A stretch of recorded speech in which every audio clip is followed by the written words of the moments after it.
नमस्कार मंडळी. मी आत्ता आहे कोसी नदीच्या पात्रामध्ये, रामनगर उत्तराखंड इथे.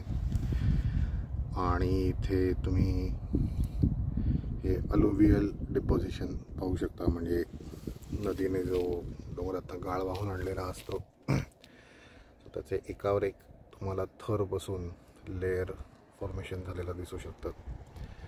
सो अशा पद्धतीने ही सँडस्टोन बनण्याची पहिली पायरी आहे अलुवियल डिपॉझिशन.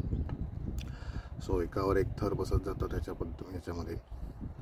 आणि जेव्हा असे अनेक थर एकावर एक साचतात आणि काही कोटी वर्ष जातात आणि ते प्रचंड दाब आणि हीट आणि इतर अनेक केमिकल प्रोसेसेस त्याच्यामध्ये होतात, मेटामॉर्फिझम होतं आणि मग फायनली ह्या अशा पद्धतीने एक सँडस्टोन तयार होतो, ज्याच्यात तुम्हाला थरावर थर दिसू शकतात.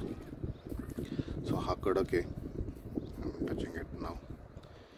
पण मी जर का इथे टच केलं तर ही वाळू अगदीच भुसभुशीत आहे, पाहू शकता. पण ॲट द सेम टाईम हा इथे सँडस्टोन तयार झालेला आहे. हा काही कोटी वर्षांपूर्वी तयार झालेला वाळूपासून बनलेला दगड आहे, जो अत्यंत टणक आहे.